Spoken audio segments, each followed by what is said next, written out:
Okay, I am G. I am going to tell you a little bit of a story about the time I watched my sister go through labor. Hey, do you guys want to hear my perspective of G's birth story? Hey, it's Sean. Today I'm doing the telephone for the birth story for my son. I am going to tell you guys today the story of my labor. And of course, with our family being as close as we are, we were all present for her labor from the very beginning. I am the first one of us to have a baby. My sister was the first of all of my siblings to have a baby. So this was a couple of years back, about over 2, because that's how old my nephew is. I kept having little baby contractions in the weeks really leading up to giving birth. They're called Braxton Hicks. On the day it happened, or kind of the day before it happened, we were pretty suspicious that it was spot on. Like it was going to be the day it was. His godfather actually got the day exactly right. He was the only person who, we had kind of like a guessing, like a betting game for when it was going to be. And so there were a lot of little false alarms here and there. But I remember being woken up, I guess it was around 3 a.m., maybe closer to 4 a.m. I remember I was woken up by a contraction, and I remember thinking, oh, this is what they meant when they say, you'll know. You will know. And it's so frustrating because you're just you won't know until you know, but I knew. This is the real deal. It's beginning. And my second thought after thinking first, oh my gosh, this is real, was, oh, there's no way out but through. And so I quietly went into the bathroom and I just straddled the toilet facing backwards. That was the only thing that felt somewhat comfortable for me. And I would just kind of hum each time a contraction started to build. I didn't even wake my husband up yet at this point, but I did text my mom and my sisters and let them know, guys, this is it. I remember originally getting a text pretty late at night, and it was G saying that she thought she was going into labor, and it was in the family group chat. So everyone got it, and we all rallied over to her house. What I recall is we got a text message, I think, in our family group chat from G saying that she thinks she's in labor. I think at that time, actually, I know I for sure was living with my mom still. I was in PA school, and I think Kay was not living there. So anyways, we all rallied up and headed straight over to G's house probably minutes after we got that text message. And I'm sure they probably felt like I was the boy who cried wolf a lot up to this point, but I did try and make it very clear, baby is coming. So I got a message from my mom or my sisters or all of them, honestly, that they were going to come over. Mom had agreed to paint my nails this really pretty blue color that she had that I had seen on her nails. And so they came over. They got there, I want to say around 6, maybe even a little bit earlier, closer to 5:30 in the morning. And this whole time I'm having contractions, maybe every 15-ish minutes. We were just all gathered together. She was having contractions. I'll be honest, I don't know much about contractions and how far apart normal ones are and the ones where you need to go to the hospital happen, but they were pretty far apart, I think. And she's, having contractions every, I want to say 20 minutes, maybe. That might be super wrong, but I can't remember. Maybe a little less. The thing is they say that I think the ratio is the 4-1-1 or 5-1-1, sometimes they call it, where you have a contraction every 5 or 4 minutes that last a minute with a minute something. Anyways, there's a thing to look for. So I'm at about between 10 to 15 minutes between contractions. But they were still pretty far apart. I think maybe she wasn't sure if they were Braxton Hicks yet. And my mom's soaking my feet but first she realized she didn't have the nail polish. So she said that she was going to take us to Sally's and go shopping for the nail polish. Reminder here, I'm in labor. Like, these contractions suck. I'm humming through them. I can talk through them, so they're not like full-fledged, but they are the real deal. And we were just trying to think of things that we could do, and we went out for a walk together. So we decided to all go for a walk. So we went to a nearby park. We were walking around, and every so often she'd kind of just bend over in extreme pain. And then we would just keep going. They were still pretty far apart. So none of us were super concerned, that she was going to go into active labor anytime soon. So we kept walking, trying to kick that labor into gear a little bit more. So we also went to the park and went for a walk, and I cried a lot. And my sister was like, oh, I think my sister S, she was like, yeah, this means that the baby probably is for real coming, because they said that that's usually a sign, as tears. And I'm just looking at her like, yes, this baby is for real coming. I really can't stress enough. We ended up going also to the store to get nail polish. And I remember the lady at the cash register made a comment about Gloria being in labor, being surprised that she was there. I think after that, we went to Sally's beauty store and got some stuff. It was me, my mom, G, and K. So we're there, and G's still having contractions every once in a while. I'm pretty sure the cashier said something at some point, but I can't even recall. But kind of why are you here when you're literally in labor? So we go out, all four of us. We go to Sally's.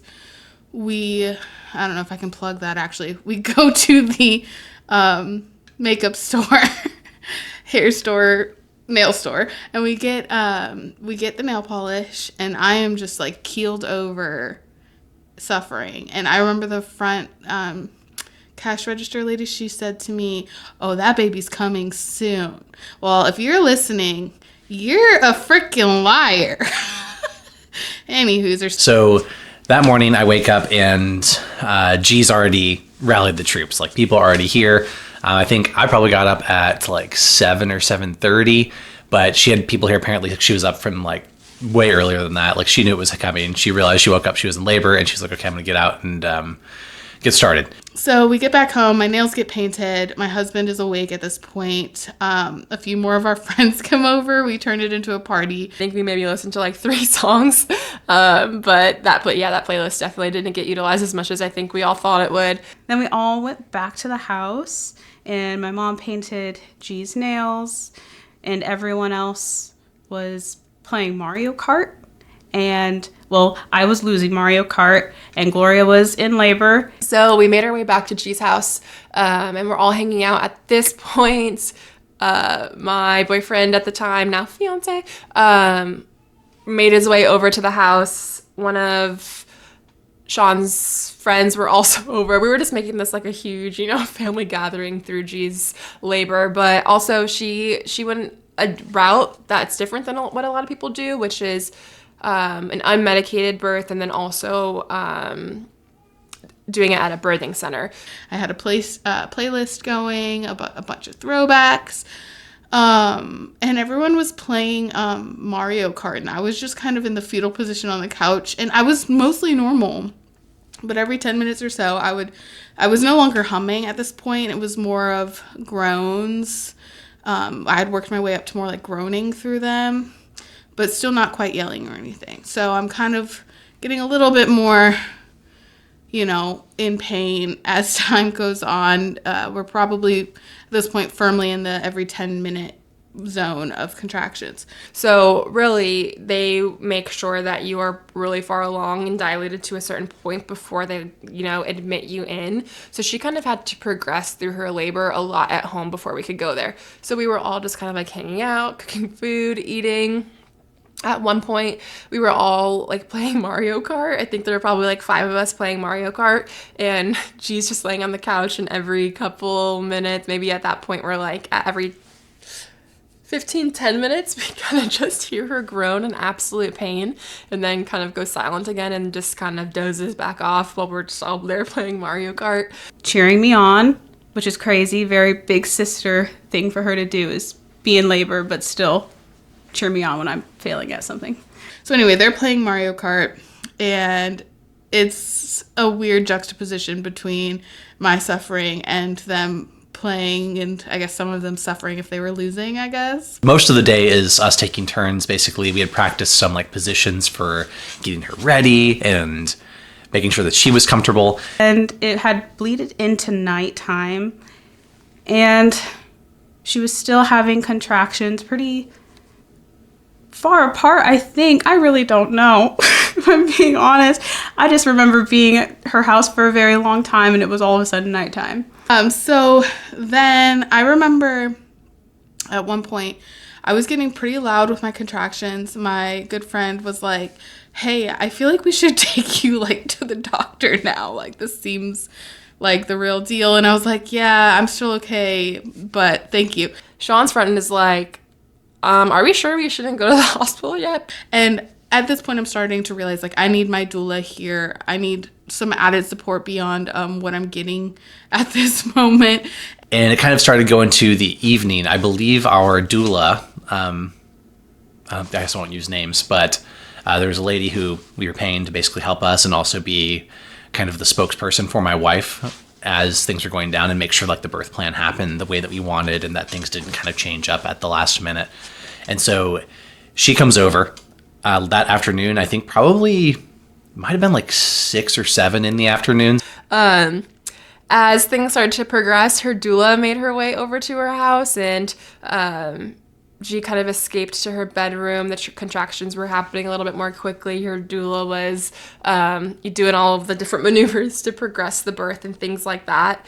At this point, I think we got here probably around 8 a.m., and it was probably like 4 p.m. at this time. And so she comes maybe around 5 o'clock at night, and she's a lifesaver. She takes me into the room. It's a much better environment for me here. She's massaging me. She's putting me into all sorts of positions. She's guiding my husband, Sean, and my sisters what to do to help alleviate some pain. I know we end up back in the bathroom again at one point, for some reason straddling and sitting backwards. That position just really does alleviate some pain. Another good one was she would have my husband get behind me and lift my belly up. She comes over, and from that moment forward, she's basically kind of like telling us, hey, here's who needs to kind of take a shift, and here's what we're supposed to be doing to help out G. I'm lifting up underneath of her and kind of helping her out. And she was in her bathroom, straddling the toilet, and we started reading these letters that people had written to her at her baby shower, and just to like help her get through it. But we read them all. Like, we didn't space them out for the rest of the night. We just read them all in the span of probably like 10 minutes. When we still had quite a bit to go, we should have spaced them out more. I remember thinking that later on. I believe like we were all, at that point, it was like, okay, we need to, it got to the point where it was like, we kind of need to sort of let her rest up until when this is going to go down. So kind of getting ready for it to happen. So we're laying down, we're listening to music, we've got low lights. I think we had candles going. We were kind of switching and alternating between like our bathroom and our bedroom. But it starts progressing to, pretty late in the evening. I think we're kind of taking turns going in and out of the bedroom to hang with her. And then some of us are like falling asleep on the couch. I remember at one point, now the noises that are coming out of her sound like extreme pain. I can like see her stomach literally contracting. So we go on about this for quite some time, and she's clocking my contractions, and she's still saying like they're not close enough together. But I'm starting to wonder, like, internally, like, if I'm even notifying the people around me soon enough of when my contraction is starting, because I wasn't really, like, saying anything or being auditory until a certain point in the contraction, if that makes sense. And I don't know, something inside of me, I can feel that this is escalating. And I turned to my doula, maybe it might be like more like 9 or 10 o'clock at night by now. And I'm telling her, listen, I need to go to the birthing center. This is not enough relief for me anymore. I need more tools. I need more hands on deck. Like, I gotta go. I think it was right about like 1 in the morning where it was like, okay, this is happening. Like, we need to go. Do you think that you're going to be far enough along that, because if we go there too early, they're basically going to turn her away, like to the birthing center. Like, hey, if you show up too fast, they're going to tell you, no, you're not allowed to be here yet. Like, you're not dilated to where you need to be to have this baby. I think at this point she's like throwing up from the pain. And then we're finally like, okay, I think it's time to go to the birthing center. And one thing about the birthing center is they're not going to take you until you're in that 411 range. You're not, until you're, I mean, it's the same at the hospital. Until you're dilated to a certain point, they're not going to bring you in.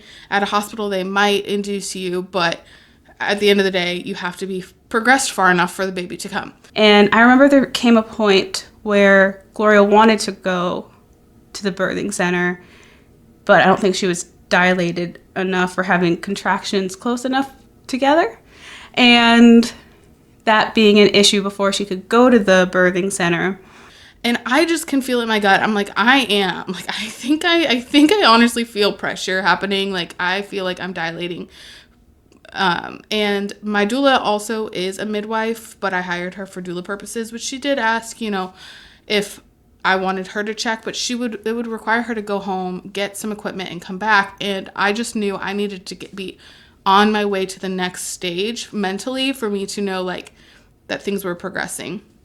So she begrudgingly agreed to going along to the birthing center, although she didn't believe that I was far enough along. So my wife's calling it. She's like, no, I'm ready. We need to get there. So we alert the birthing center and the nurses there and let them know, like, hey, we are coming and we need somebody to basically check in on her.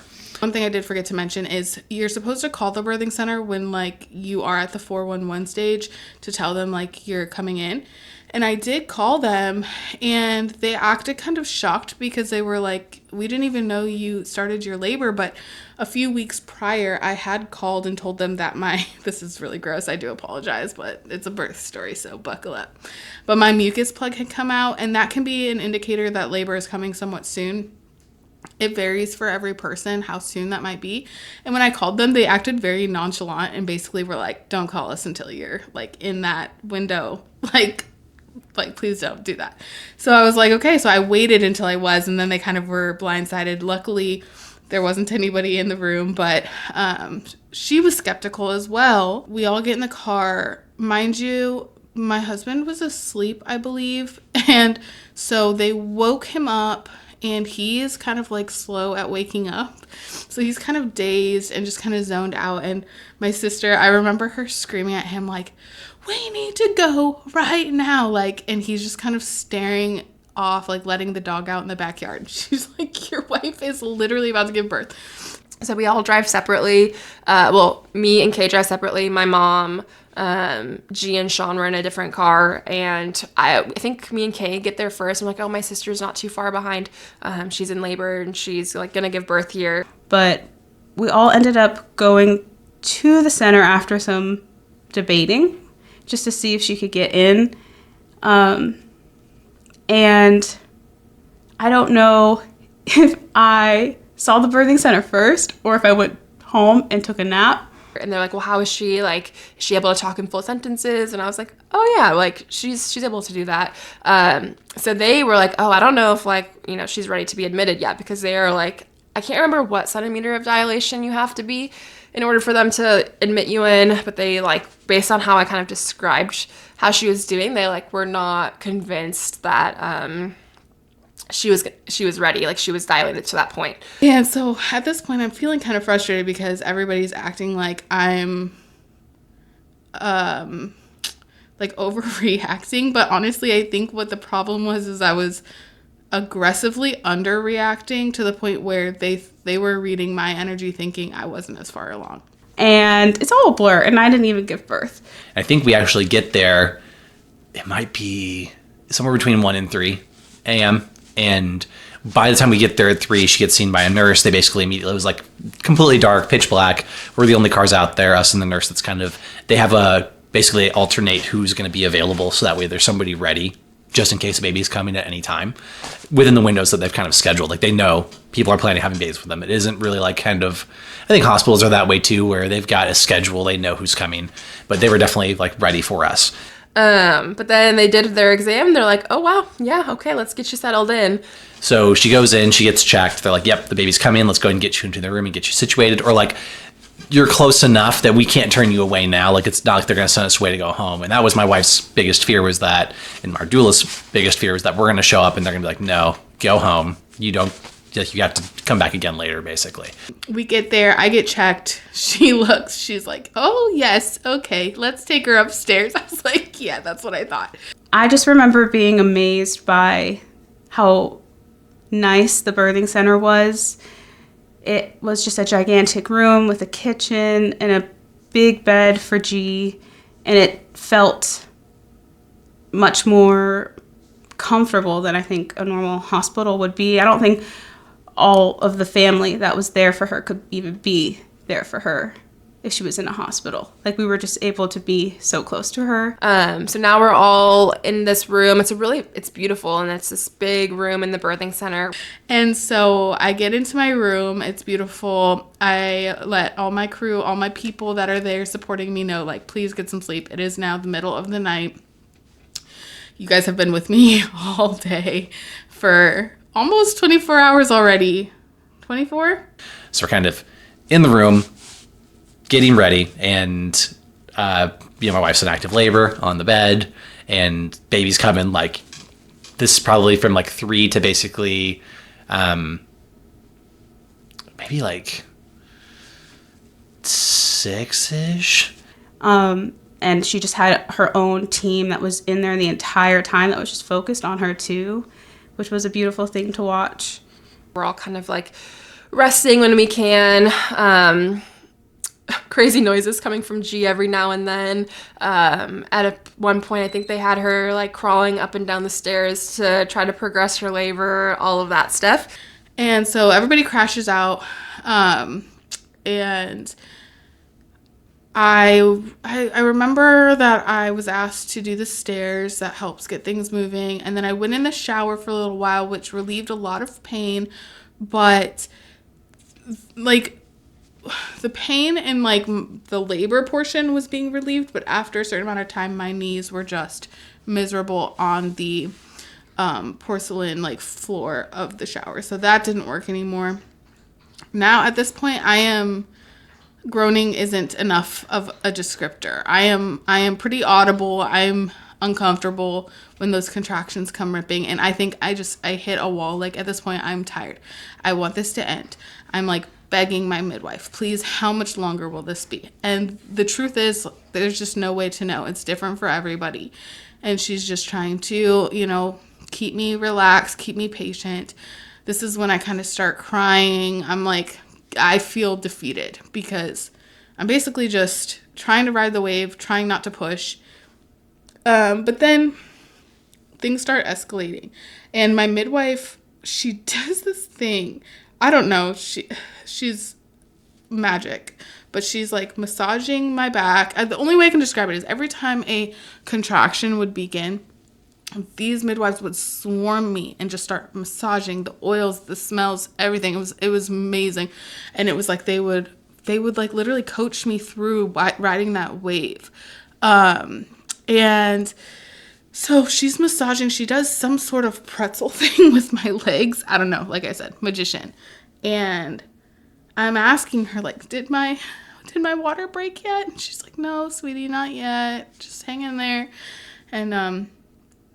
And I start to feel what is called the ring of fire. That's what they call it when like labor is really about to, like, the baby is about to come out. And so I'm getting excited because now I know, like, okay, the end is coming. Like, it's happening soon. And she's pretzeling me. All of a sudden, I feel gush, like, between my legs, just outpour. And I look at her and I'm like, come on, that has got to be it. And she's like, I think it was. So now my water has broken. I am excited. The ring of fire is ablazing. I remember turning around and looking at her and going, it's burning. I must have looked like an absolute crazy person, but I was so happy that this means like we are reaching the crescendo. It is time. I remember staying there long enough where I did fall asleep again at some point.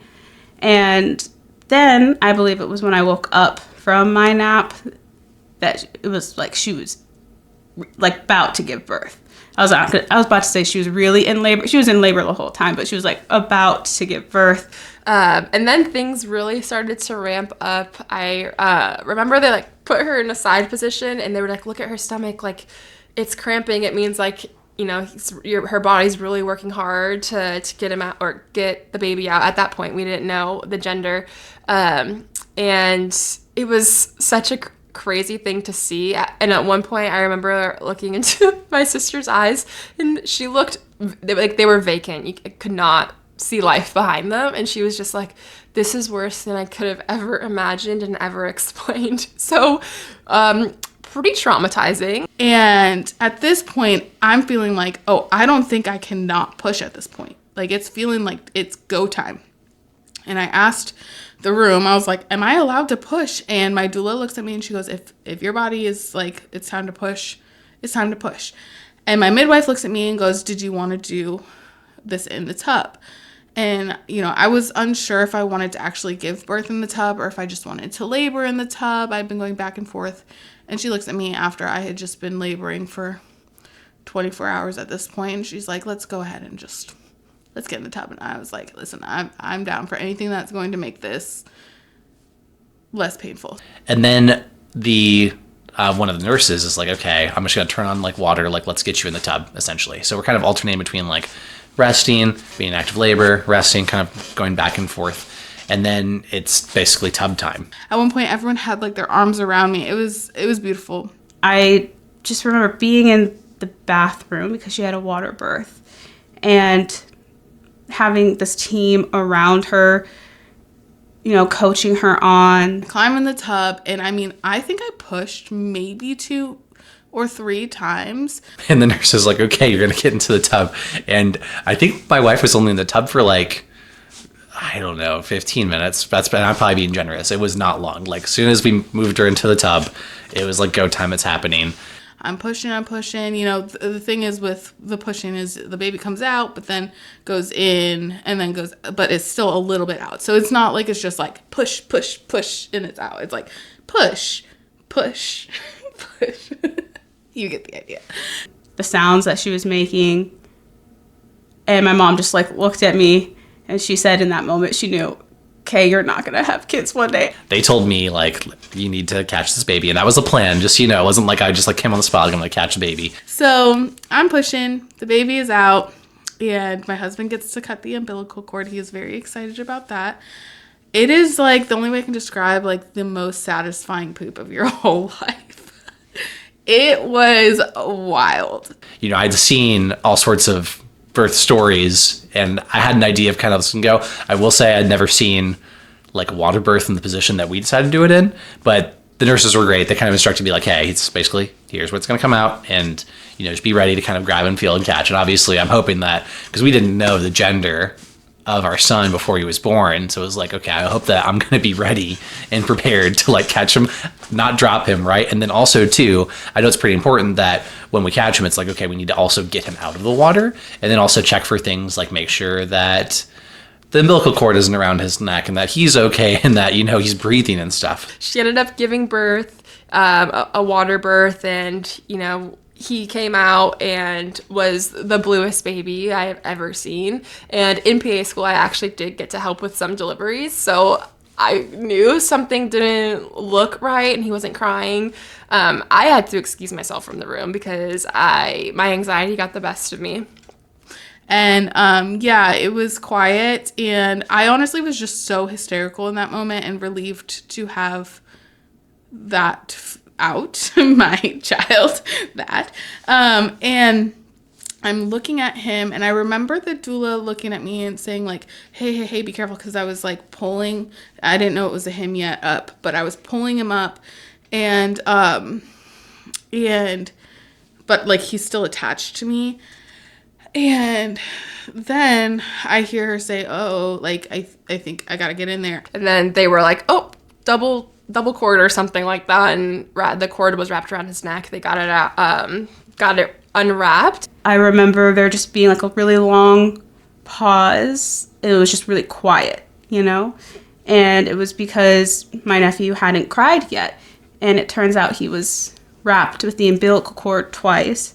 So they unraveled it, and then he started crying, and then it kind of sped up from there. I was so confused about what was going on, but they unwrapped the umbilical cord was wrapped around his neck. I don't even remember feeling like, oh my gosh, I don't hear him crying. I was just so stunned looking at him. I was just shocked. Then when it became time for her to, like, you know, do her final pushes before my nephew came out, it was just like some deep sounds of a human I've never heard before.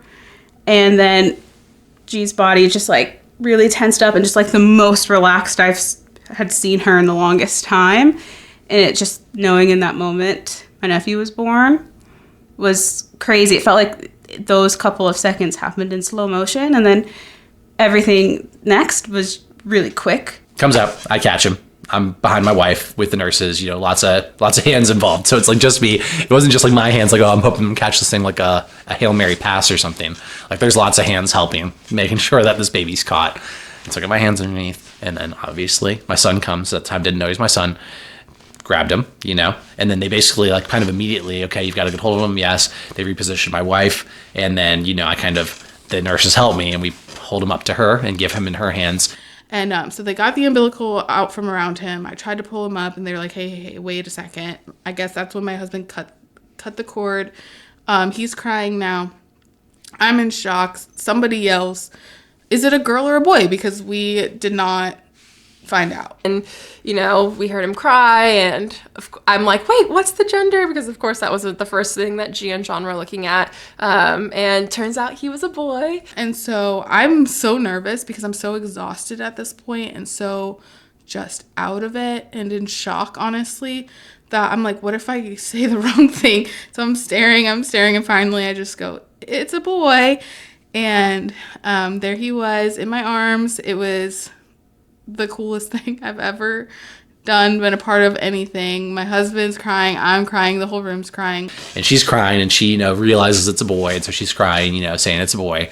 And then, you know, kind of a little bit of pause. And I think he's been like out for under 5 seconds, out of the water for maybe like 2 seconds, 3 seconds, but we haven't heard like a cry. We haven't heard him breathing. We haven't heard anything going on. I think the nurse really quickly, he did have the umbilical cord like in not an ideal position with his neck, so they quickly got him like, you know, situated and sorted. And all of a sudden he starts to cry. And there he was. He was born. And my wife was bleeding quite a lot, so immediately they had me do the umbilical cord, which I was like ready to do. Like, okay, let's get that done. You know, they clamped that off, and then it's like, okay, we need to basically like get you moved. So I think they may have like done like I didn't rinse him, but maybe like a super quick rinse to my wife, put him in a towel or a blanket really quickly, and then they moved her to the bed. I hand him off to get catered to, and all of a sudden the tub is just like turning red. It's just filling up. He was, you know, had the umbilical cord cut, and then my brother-in-law, you know, went with him while they had to like wash him off and stuff. And then I just remember the tub being really dark and something was not right. I remember looking back and being like, whoa, that tub is like dark. They started noticing kind of like the bathtub filling up with quite a bit of blood, and they were like trying to figure out if the bleeding was coming from G or the baby. So it got a little hectic and a little scary there. And I can tell that people are starting to look a little bit worried. They're kind of trying to figure out, okay, what's the source? Was it me? Was it my child? And they're trying to suss that out. They asked me to get out. I think right standing outside of the tub is where I delivered my placenta, I think. We moved her over back to the bed, and they were having to do different things to try to stop the bleeding. I gave her some medicine that kind of made her start like shivering and look like she was convulsing. And they got G out of the tub and rushed her to the bed, and everything was just moving so quick. I had no idea what was happening, but she was shaking. Then things kind of get kind of crazy. They pull me to the bed.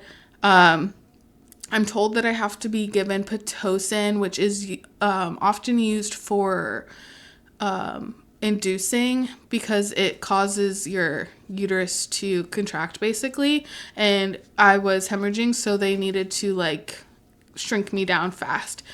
And I do remember somebody saying that it would cause me to shiver, but when they said shiver, I anticipated feeling cold because I just automatically associate shivering with being cold. So I thought I would be cold, and I thought that I would be like maybe chattering my teeth. No, this was like full-blown convulsions. Like I could not stop shaking my whole body. And I looked over at my mom, and I've actually literally never seen so much fear in my mom's eyes before. It was terrifying, but I don't know. Everybody was super on it that I felt very in good hands, if that makes sense. My mom's a nurse. My sister's a PA, all of these medical professionals, because it wasn't just my midwife. There was a midwife, assistant midwife, plus a plethora of others all on deck. I got to give like mad props to the birthing center that I birthed at. And they were on it. That was her baby that she was seeing, and she didn't really know what was going on, and it all looked really scary. But I think at one point G took herself out of the shivering she was doing and literally looked at my mom and she's like, I'm fine, and then went back to it. So I'm shaking. I'm a little nervous, but I'm not scared. Everybody is around me except for my son, which was a bummer. But I can see everybody's heads like over me. I make eye contact with my doula. She instructs, she goes, stick your tongue out, kind of like not out like, but out with my jaw open to kind of focus my energy there. And I do, and I realize I caught eyes with my mom because she immediately thought she's having a seizure, and I make that connection, and I just kind of freeze, and I look at her, I go, Mom, I'm not having a seizure, I'm okay. So I'm laying down with my son, and my wife is having surgery next to me because she was bleeding more than they anticipated. So like they had just gotten Jung in the stop, like, okay, we're going to basically suture her up and make sure that we stop the bleeding as soon as possible. So I'm laying down kind of skin to skin with my son. He's obviously just covered in birth, he was just born. And so, and they take care of her, and she's kind of going in and out as they're taking care of her, but she's improving, and obviously she's going to stay with them too. We lay there and rest for a bit. We get to take they get to take like a mineral bath together. And this team just swarmed around her, helping her. And I'm not quite sure exactly what medical problem happened, but they solved it. And it was just a very scary moment so quickly after something, we were all just so excited about. It was just like those highs and lows. It was crazy. They were able to get that under control, and then she was able to rest a little bit after that exhausting about 24 hours of labor, at least from what I can recall. They get me stitched up. I still haven't been able to hold my son. I remember feeling a ping of envy because I was so looking forward to the skin-to-skin contact. And I just, out of the corner of my eye, saw my husband getting to do that, which of course he should also get the opportunity to do that, but I was like a little bit jealous, I have to admit. And everybody's kind of all gushing over him and excited about him, and I finally like settle into bed, but I am so out of it. I'm like drifting in and out of sleep, can't control it. I'm angry at myself. I remember thinking to myself, no, you're missing it. Like, you're literally missing it. What are you doing? And I could not get myself to keep my eyes up. But yeah, I got to hold him and hang out, and that was kind of when it was like, okay, everybody kind of gotten down for the moment. I believe breakfast was brought over. Her sisters, uncle, grandma, grandpa, all of them got to come and see him and hang out with them. But it was really awesome. Finally, my son is back in my arms. I get to go take a bath, which is such a beautiful feature that a lot of birthing centers have. It's like an herbal bath. And so we did have that moment together. I was very grateful for it. We come back to the bed. They're trying to kind of get him to latch. And I always envisioned he was just going to immediately latch. So when that didn't happen, it was just like add it to the list of things that I was kind of just disappointed about. And they ended up giving me donor milk, which I just felt like, well, you're a failure. Then they helped her and she was more stable. She got to be with my nephew. She held him for the first time. And it was really beautiful to see. One thing that really sticks out to me that I'll never forget is his parents called and they were like asking how things were. And what did he say? My in-laws call and my husband answers the phone and he's kind of showing them like, oh, this is the room. And they're asking how everything went and how everyone's doing. And he goes, yeah, G's doing good. She's just getting some sleep. She's just resting and everything's good. And when I tell you that every single woman's eyes in that room snapped, like their necks nearly broke to look at my husband and be like, she's just taking a nap? What? Are you crazy? She was like bleeding out. She's literally was hemorrhaging. Like, and he's just like...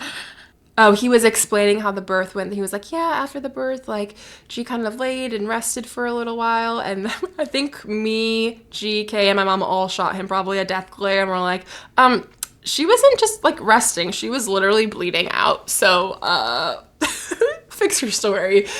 I'd say an important part of your relationship, too. Not a day you should be making jokes about or playing light of things because that'll haunt you.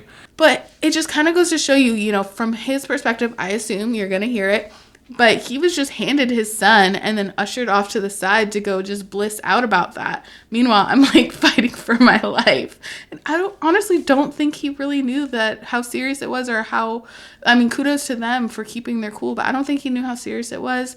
And I also think it was for the best that he didn't know, but I remember being so mad that he was like downplaying or didn't even know how scary that was just moments earlier. I remember holding my nephew for the first time was so scary. He was so tiny. Everything worked out. He ended up latching later that day. So just anybody who's pregnant or plans on breastfeeding, don't give up. It's okay. And it might not work out exactly how you imagine it. None of my birth really happened the way I imagined it, but in a lot of ways it did. And I'm just super grateful I had as much support from the staff and from my family that I did to make it happen. And overall, I don't know. I guess it's a telephone, so we're going to hear all the other perspectives. Obviously, I think for S and K, maybe a little traumatic for them because I'm talking about it and kind of making light of it. But birth is an experience. My wife did do an unmedicated birth, so like obviously not a comfortable situation. Obviously, groans and screams and all that good stuff too. But it was a beautiful experience, and she was a trooper. And my son made it here safely, and I'm glad that she was safe too because it was a little scary for a little bit after the birth because it's just a dangerous time for a baby and mama. But he's here. He's a little over 2. He's doing great. Love him to bits. And yeah, I'm really glad. Yeah, things happen. I'm glad that we all made it here safely. And motherhood has been way better than that experience. But it was totally worth it to get him here. Man, I love him so much. And I love G so much. And I'm so glad I got to be there for it all. That is the time that I watched my big sister go through labor and literally terrify me and traumatize me. She had all the feel-good hormones happen after where she's able to erase that from her memory and she said is willing to do it again. Me, I'm still on the fence. I may be getting that epidural, but we'll see. And the 2 things I would suggest to men, or if you can convince your spouse, is that if they can catch it or be involved with the handling of a baby as it's born, I think that's kind of cool and important and a once-in-a-lifetime opportunity you don't want to miss out on. And then also, cutting the umbilical cord and being there for skin-to-skin contact, I think was really critical and kind of helps as you enter this new phase of your life where all of a sudden you now are taking care of a small human. And, that's just my perspective. Anyway, that's my side of things. Love you guys. Bye.